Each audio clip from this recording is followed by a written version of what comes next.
ہمارے ہاں ایک اور مہمان گرامی قدر یہاں پر تشریف فرما ہے جناب محمد سلیم صاحب۔ ان کا تعارف ناظرین کرام یہ ہے کہ یہ 30 سال سے مکہ المکرمہ میں قیام پذیر ہیں۔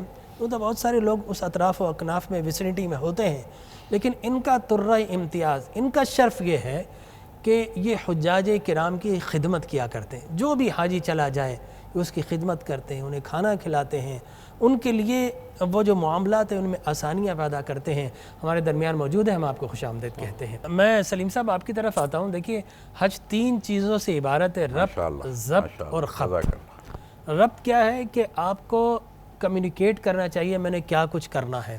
ضبط کیا ہے کہ آپ کو یہاں سے جائیں تو صبر کے ٹولز لے کر جانا چاہیے۔ وہاں پر ہیومن موب ایک شکل ہو جاتی ہے، ازدحام ہو جاتا ہے، انسان سے ٹکرا رہا ہوتا ہے۔ اس میں ایسا نہیں ہونا چاہیے کوئی ٹکرا گیا تو آپ جو ہے اس کو گھور کر دیکھیں۔ تو آپ نے حج کے جی ہاں حج میں دیکھا، اور پھر خبط یہ ہونا چاہیے کہ میں ایک مرتبہ بیان بھی کیا، رب کے دیوانے بن کر جاؤں۔ دیوانہ تو بس یہ ہوتا ہے کہ میرا محبوب مجھ سے راضی ہو جائے، ٹھیک ہے نا۔ یہ دیوانگی کا منظر عجب ہے۔ تو آپ یہ بتائیے کہ حجاج کرام کو کون کون سی چیزیں جو سفر کے دوران اختیار کرنا چاہیے، کون کون سی احتیاط ہے اور کس طریقے سے کرنا چاہیے؟ السلام علیکم ورحمۃ اللہ۔ اور پریشانیاں اور بیماریاں اس کو کس طرح ایوائڈ کرنا چاہیے؟ ہاں، اس کے حج کے ارکان میں جو ہے جگہ جگہ انہوں نے خیموں کے اندر میڈیسن کے بنائے ہوئے ہیں سب۔ اچھا، فارمیسی ہے حاجیوں کے لیے۔ خانہ کعبہ میں حرم کے سامنے بھی انہوں نے فارمیسی بنائی ہوئی ہے، لکھا ہوا الحجاج مستوصف، جی جی، ہر قسم ایمرجنسی بھی ہے، سب ہے۔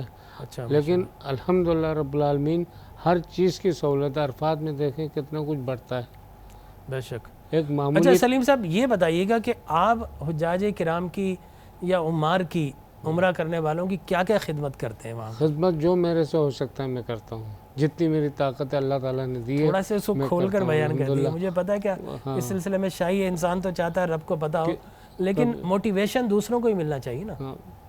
کوئی راستہ بھول جاتا ہے اس کو راستے پہ پہنچا دیتا ہوں۔ واہ کیا بات، کہتے ہیں پیسے نہیں ہے، میں ان کے پیسے نہیں چاہیے، یہ تو بہت بڑی بات ہے، تو آپ نے بتا دی، راستہ دکھانا۔ لیکن مدینہ منورہ میں میں نے دیکھا ماشاءاللہ سبحان اللہ کہ جس کی معمولی تنخواہ وہ بھی کچھ لے کے بانٹ رہا ہوتا ہے، کچھ نہیں کھجوری بانٹ رہا ہوتا ہے۔ سبحان اللہ، کیا بات۔ تو اللہ تعالیٰ نے جس کو جتنا دیا وہ کچھ نہ کچھ کر رہا ہے اس کی بارگاہ میں، لیکن سب سے بڑا دسترخوان مدینہ منورہ میں الحمدللہ۔ لیکن ہماری کمپنی کی طرف سے ہمیں اجازت ملتی ہے کہ جاؤ محمد سلیم جا کے اتنی افطاری کے پارسل بناؤ، عصر سے پہلے بانٹ کر آؤ، کیونکہ عصر کے بعد گاڑی الاؤ نہیں ہے جانا ادھر حرم کے پاس۔ اچھا، تو جتنا ہو سکتا ہے الحمدللہ کرتے ہیں۔ اب کہاں سے بات چلی، کہاں شروع ہوئی، کس کے ہاتھوں چل رہا ہے، یہ اللہ جانتا ہے، بے شک، سبحان اللہ۔ لیکن ہم اس قابل نہیں، ہم کچھ نہیں ہیں، ہم ایک مٹی کا ذرہ ہے، کچھ نہیں ہے ہم لوگ۔ آج ٹھوکر لگے کل پتہ نہیں، کیا بات، لیکن وہ رب العالمین کس طرح کام لے رہا ہے وہ جانتا ہے۔ ماشاءاللہ۔ اگر آپ 5 منٹ سجدہ کر لیتے ہیں کوئی آسان نہیں کر رہا، آپ اپنی امت کے ساتھ چلیں حضور کی۔ ماشاءاللہ ماشاءاللہ، سلیم صاحب کتنا اچھا کام کر رہے ہیں۔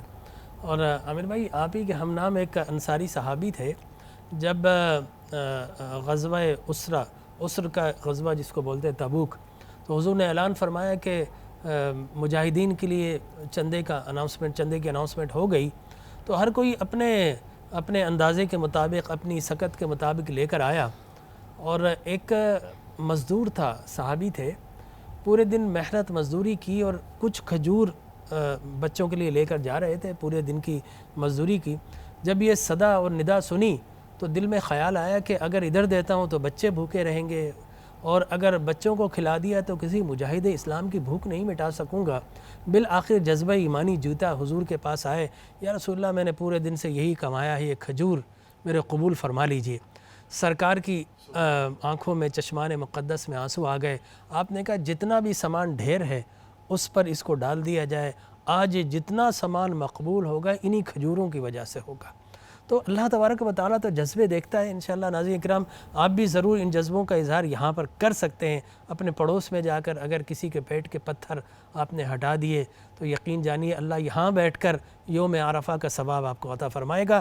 سلیم صاحب، آپ نے ماشاءاللہ حجاج کرام کی خدمت کی اور 30 سال تک خدمت کرتے رہے، روز رسول پر کرتے رہے۔ کوئی مخصوص واقعہ کہ کسی شخص کی آپ نے مدد کی اور رہنمائی کی ہو تو وہ ہمارے ناظرین کو بتانا چاہیں؟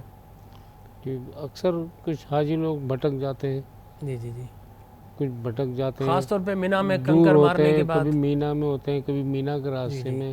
اگر میں پیدل ہوتا ہوں تو ان کو گاڑی تک لے کر آتا ہوں، ان کا کارڈ دیکھ کے ان کی منزل پہ پہنچا ماشاء دیتا اللہ، سبحان اللہ. ہوں. بزرگ ہوتے ہیں، چلا نہیں جاتا، ٹیکسی والے زیادہ پیسے مانگتے ہیں کیونکہ حج کے ٹائم میں لوٹتے ہیں یہ سب ٹیکسی والے. میں آپ کو صحیح بتاؤں، خریداری میں بھی اور ٹرانسپورٹ میں بھی.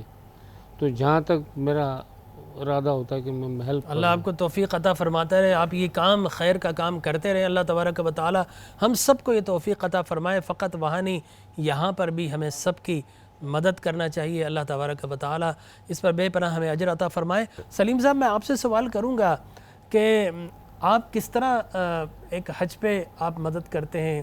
قربانی میں بھی کیا لوگوں کی مدد کرتے ہیں آپ؟ جی، قربانی میں بھی. لیکن زیادہ تر جو لوگ قربانی نہیں کرنا چاہتے انہوں نے ایک کیبن بنائے ہوئے ہیں، پیسے جمع کراتے ہیں، اس کی رسید دیتے ہیں. جی جی جی. لیکن جو لوگ مجھے کہتے ہیں ہم نے قربانی کرنی ہے تو وہاں پہ ایک جگہ بنی ہوئی ہے، وہیں سے بکرے خریدیں اور سامنے اپنے کٹوائیں. نہیں، وہ کیا فلسفہ ہے کہ کیبن میں پیسے جمع کریں؟ اس لیے کہ ان دنوں میں تو قربانی کرنا ہی سب سے افضل ترین صدقہ ہے. وہ اگر اس نے پرچی بنا کے دے دی تو آپ کی قربانی ہو گئی. اچھا، آپ قربانی کر دیتے ہیں. ماشاءاللہ ماشاءاللہ، کیبن بہت بنائے، شکریہ آپ کا. وہ غریب ممالک میں جاتا ہے سارا. اچھا، وہ ماشاءاللہ. بکرے غریب ممالک میں جاتے ہیں. چلیں، یہ بھی اچھی بات ہے کہ ہم سے زیادہ بھی کوئی غریب ملک موجود ہے. جی جی جی، ٹھیک ہے نا، اللہ نے ہمیں ابھی تک اتنا اچھا رکھا ہوا ہے، یہ بھی خوشی کی بات ہے. خوشی کی بات. اور یقیناً دیکھیے، ایک تو آپ کا پڑوس ہے، پھر اس کے بعد ہے پڑوس کا پڑوس ہے، پھر ملک کا پڑوس ہے. تو اللہ تبارک و تعالی ہر جگہ کرنے کی توفیق عطا فرمائے.